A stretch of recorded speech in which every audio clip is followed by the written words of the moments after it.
چنچل ہمارے گاؤں کی سب سے البیلی لڑکی تھی جس کا نام شاہینہ تھا، لیکن سبھی اسے چنچل بالاتے تھے۔ اس کی چلبلی طبیعت اور من موہنی شرارتوں کی وجہ سے اس البیلی کا تعلق ایک خوشحال گھرانے سے تھا۔ وہ دلکش نقوش، اچھی سیرت کی لڑکی تھی۔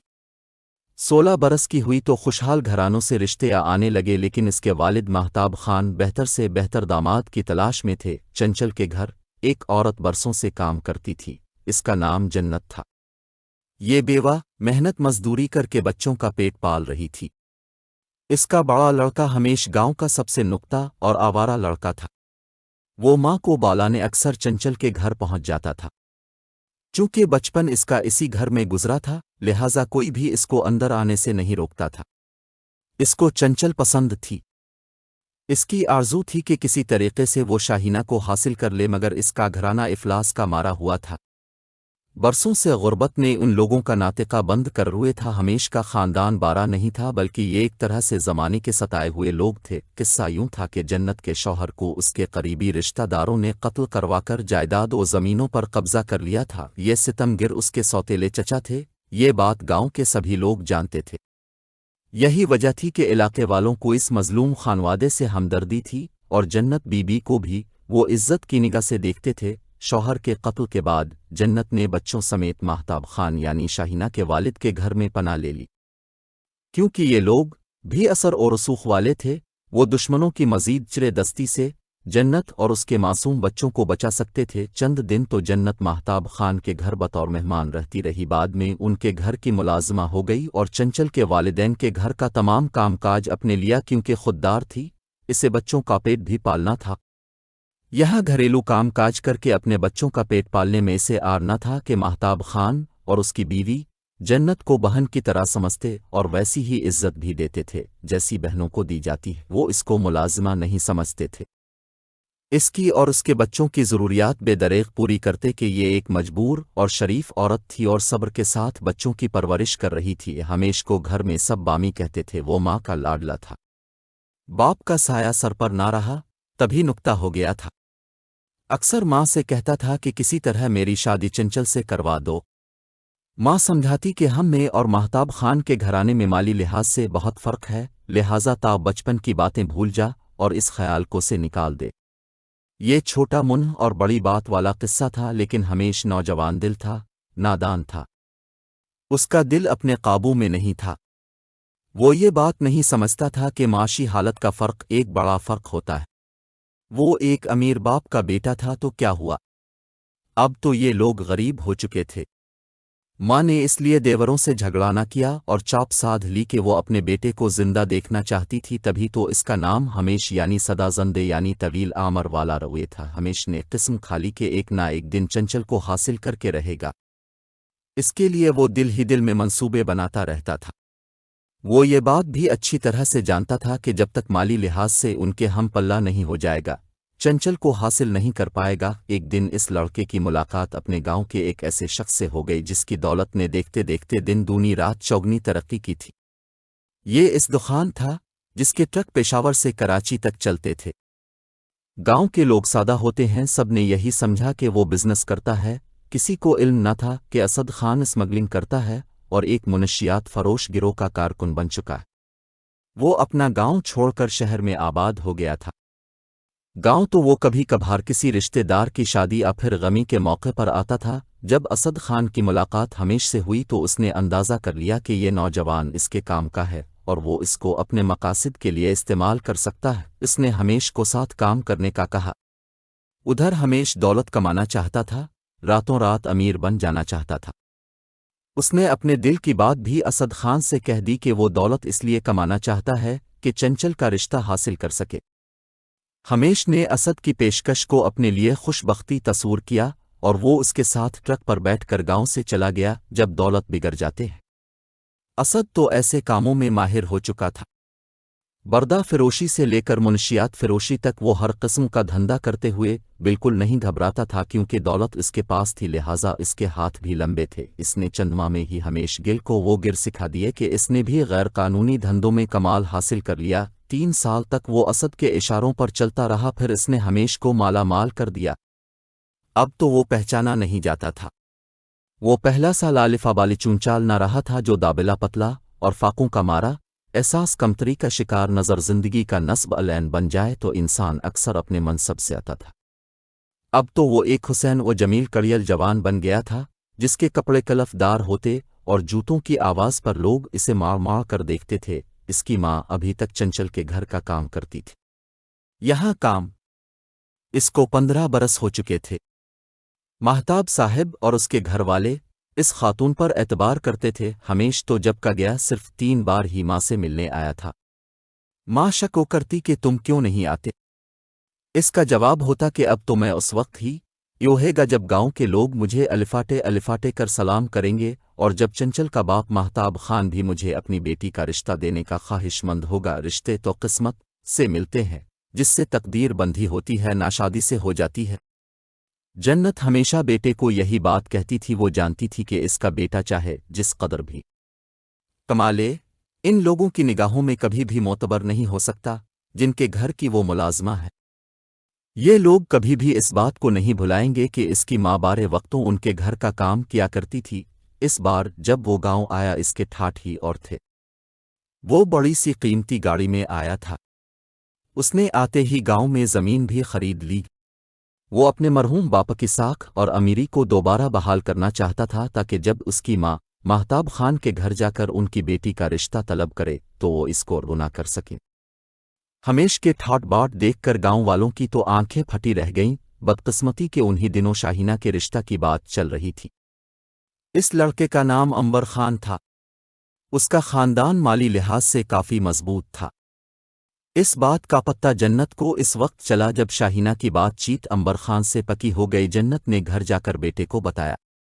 اس نے کوئی رد عمل ظاہر نہ کیا۔ خدائس نے جی میں کیا ٹھان لی تھی کہ بنا کچھ کہے گھر سے چلا گیا۔ عنبر خان کو اس بات کا علم نہیں تھا کہ ہمیش کے دل میں اس کی منگیتر کی تصویر برسوں سے چسپاں دونوں کی خوب دوستی ہو گئی تھی۔ جتنے دن وہ گاؤں میں رہا، خوشحال گھرانوں کے فرزند جن میں عنبر خان بھی شامل تھا اس کے ساتھ ساتھ رہے۔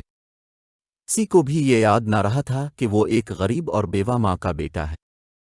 دولت میں ایسی طاقت ہے کہ اس کا ساتھ ہو تو لوگ آپ کی بہت سی باتیں اور کوتاہیاں تک بھلا دیتے ہیں۔ جب ہمیش گاؤں سے چلنے لگا تو اس نے عنبر خان سے کہا، دوست میں شہر میں اپنے کاروباری شراکت داروں کی بہت بڑی دعوت کرنے والا ہوں۔ اس میں تمہیں بھی مدعو کرتا ہوں، تم کو بھی اس میں نانا ہوگا۔ عنبر خان نے وعدہ کر لیا کہ وہ ضرور آئے گا۔ 1 ماہ بعد ہی ہمیش کا دعوت نامہ مل گیا۔ وعدے کے مطابق وہ دعوت میں شریک ہونے پشاور گیا، اور جب سونے کے لیے بیڈ روم میں لیٹا تو اس کی نظر میز پر رکھی ایک البم پر گئی۔ اس نے البم الفاٹے لی اور اس کی ورق گردانی کرنے لگا۔ ایک تصویر پر دفتنا اس کی نگاہیں ٹھہر گئیں۔ یہ چنچل کی تصویر تھی جو خاصی پرانی تھی۔ یہ تصویر اس نے ہمیش کے ساتھ کبھی بچپن میں آتروائی تھی جب وہ 7-8 برس کے تھے۔ دونوں مسکرا رہے تھے۔ تصویر دیکھ کر عنبر کے ہوش الفاڑ گئے۔ اس نے دوسرے کمرے میں لیٹے ہوئے اپنے دوست کو آواز دی اور پوچھا، تم کو پتہ ہے یہ لڑکی کون ہے؟ چنچل ہے یعنی شاہینہ، مگر میں اب بھی اسے چنچل ہی کہتا ہوں۔ بچپن اسی نام سے پکارا کرتا تھا۔ تم لوگوں نے اکٹھے کیسے تصویر کھنچوا لی؟ کس نے کھینچی تھی یہ تصویر اور کہاں؟ عنبر نے ایک ہی سانس میں کئی سوال کر دیے۔ انہی کے گھر میں عید کا دن تھا۔ میں عید ملنے گیا تھا تو چنچل کی بہن نے ہماری یہ تصویر اتار لی تھی۔ بڑی یادگار فوٹو ہے، ہمیش نے کہا۔ اسی لیے تم نے اسے سنبھال کر رکھا ہوا ہے؟ نہیں، اس لیے نہیں، بلخاص لیے کہ چنچل مجھ سے محبت کرتی ہے اور اس نے کے بلند بانداوے بھی کر رکھے ہیں۔ ہمیشہ ساتھ نبھانے اور ساتھ جینے مرنے کی قسمیں کھائیں تھیں۔ یہ تصویر ان دنوں کی ہے جب میرے والد کے قتل ہو جانے کے بعد اماں نے ہم بچوں کے ساتھ ماہتاب خان کے گھر میں پناہ لی تھی۔ کہ تم جانتے ہو کہ شاہینہ کی منگنی میرے ساتھ ہو چکی ہے، اس بات کا کسی نے مجھ سے ذکر نہیں کیا، حتیٰ کہ میری ماں بھی شاید وہ سمجھتی ہے کہ اس طرح مجھ کو داکے ہوگا، لیکن حیرت ہے کہ اس لڑکی نے منگنی تمہارے ساتھ کیسے کر لی؟ اس نے تو میرے ساتھ جینے اور مرنے کا وعدہ کیا تھا۔ یہ کہہ کر ہمیش افسردہ ہو گیا۔ دوست کو افسردہ دیکھ کر عنبر خان کو بھی دکھ ہوا۔ اس نے کہا، فکر نہ کرو شاہینہ، اگر تمہاری محبت ہے تو میرے نزدیک وہ تمہاری امانت ہے۔ اچھا ہوا کہ مجھے بروقت علم ہو گیا ورنہ عامر بھر کا عذاب ہی رہتا۔ گاؤں آ کر امبر خان نے اس واقعہ سے اپنے والدین کو باخبر کیا۔ اس طرح اس نے منگنی توڑنے کا فیصلہ کر لیا۔ گرچہ ان کے قبیلے میں منگنی توڑنا ایک معیوب بات تھی، مگر دوست کی خاطر امبر خان نے ایسا کرنا ہی تھا۔ چنچل اپنی منگنی پر خوش تھی، گرچہ اس نے امبر خان کو دیکھا نہیں تھا مگر اس کی تعریف سنی تھی۔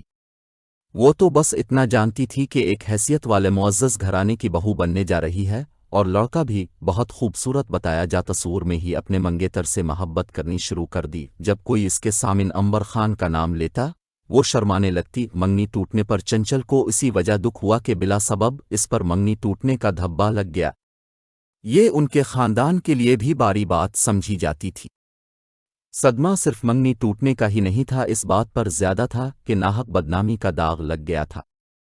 اس نے والدین کے سامنے اپنی بے گناہی کی قسم کھائی مگر بے سود، کسی نے بھی اس کی قسم کا یقین نہ کیا۔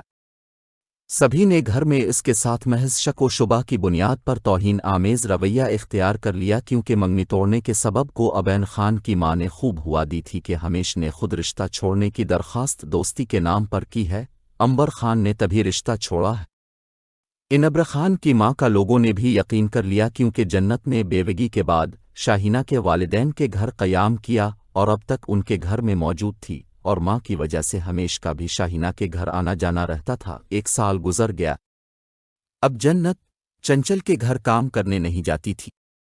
ایک دن اس نے سوچا، لڑکی میرے بیٹے کے نام کے ساتھ بدنام ہو گئی ہے، کیوں نہ اب میں رشتے کی بات کر دیکھوں۔ اس نے چنچل کی والدہ سے بات کی کہ انبر خان کے والدین نے میرے لڑکے اور تمہاری لڑکی پر تہمت لگا کر منگنی توڑی ہے، ہمارے بچوں پر بدنامی کا داغ تو لگ گیا ہے۔ اب بہتری اسی میں ہے کہ تم اپنی بیٹی کا رشتہ میرے بیٹے ہمیش کو دے دو۔ پہلے فرق صرف دولت کا تھا، اب ہمیش نے کاروبار میں محنت کی اور دولت بھی کما لی ہے۔ حیثیت میں آج وہ کسی سے کم نہیں ہے۔ شاہینہ کی ماں نے شوہر سے بات کی، کہا ہماری چنچل کا قصور تھا کہ نہیں، یہ خادی جانتا ہے، لوگ تہمت بھی لگا دیتے ہیں، لیکن گاؤں میں کوئی دوسرا اب ہماری لڑکی کا رشتہ قبول نہیں کرے گا۔ ہماری بیٹی کی شادی ہمیش سے ہو جائے تو یہ ساکھی رہے گی۔ ماہتاب خان نے کچھ سوچا، اس کو اپنے مرحوم دوست کا چہرہ یاد آ گیا جو بہت شریف آدمی تھا اور اس کا بچپن کا دوست تھا۔ ہمیش کے باپ کا خیال آتے بھی اس بیوی سے کہا، ٹھیک ہے، مگر پہلے بیٹی سے پوچھ لو کیا وہ ہمیش سے شادی کرنا چاہتی ہے۔ ماں نے چنچل سے دریافت کیا، وہ بولی، ہرگز نہیں، مجھ کو ہمیش پسند ہی نہیں اور نہ کبھی تھا، مجھے تو وہ سخت بارا لگتا تھا، میں ہرگز اس کے ساتھ شادی نہیں کرنا چاہتی۔ ہوگا کبھی اس کا باپ زمیندار، مگر اب تو وہ ہماری نوکرانی کا لڑکا ہی کہلاتا ہے۔ دولت کمالی تو کیا ہوا، ہے تو وہی نکتہ، مجھے اس سے نفرت ہے۔ ماں یہ سوال کر سکتے میں رہ گئی، پھر سوچا کہ ناسمجھ لڑکی ہے، بدنام ہو جانے کا یہ رد عمل ہے، ساکے کی زندگی جیے گی تو ساری باتیں بھول جائے گی۔ اس نے وہ باتیں شوہر سے نہ کہیں جو بیٹی کے منہ سے سانی تھیں، بلخالص بات جا کر گوش گزار کر دی۔ کہا کہ تمہاری بیٹی کہتی ہے والد صاحب جہاں چاہیں اور جس کے ساتھ بیاہ دیں، مجھے کوئی اعتراض نہیں۔ اس نے کسی طور پر شوہر کو راضی کر لیا۔ ہمیش کی چال کامیاب ہو گئی، بلکہ اس کی تو بن آئی اور چنچل سے شادی طے ہو گئی۔ شادی کے دن وہ گاؤں آیا، اس کے گھر شادیانے بجنے لگے، وہ دوستوں کے ہمراہ قہقہوں اور مسکراہٹوں میں مصروف تھا۔ اس کے مہمان شہر سے بھی آئے ہوئے تھے، انہی میں سے ایک شخص نے امبر کو بتایا، بھائی صاحب یہ اپنا ہمیش بھی عجب آدمی ہے، یہ دھن کا پکا ہے، جس لڑکی سے شادی کرنا چاہتا تھا اس کو حاصل کر لیا۔ لڑکی کی ایک پرانی تصویر اس کی ماں کے پاس تھی، اس نے کسی طرح الفاق روئی لی اور شہر جا کر اپنی تصویر کے ساتھ اس طرح سیٹ کروا لی کہ لگتا ہے دونوں نے اکٹھے تصویریں کھنچوائی ہو، اور یہ کام اس کیونکہ میں ایک فوٹوگرافر ہوں اور میرا اسٹوڈیو شہر میں ہے۔ اس کو یہ پتہ تھا کہ وہ جس کو یہ حادثہ آنا رہا ہے وہی امبر خان ہے۔ امبر کے دل پر قیامت گزر گئی، ہمیش تو خوشی میں آپے سے باہر تھا۔ شادی والے دن اس نے امبر کے گھر جا کر شکو کیا کہ دوست تم خوشی کے موقع پر میرے پاس نہیں آئے، شادی کا کوئی تحفہ ہی بھجوا دیتے، تم کو ایسا تحفہ دوں گا کہ تمہارے سارے لوگ یاد رکھیں گے۔ ایو میرے ساتھ، میں نے تمہارے ولیمے کے لیے کچھ مویشی باڑے میں باندھ رکھے ہیں، ان کو ایک نظر دیکھ لو۔ وہ ہمیش کو اپنے ساتھ لے گیا،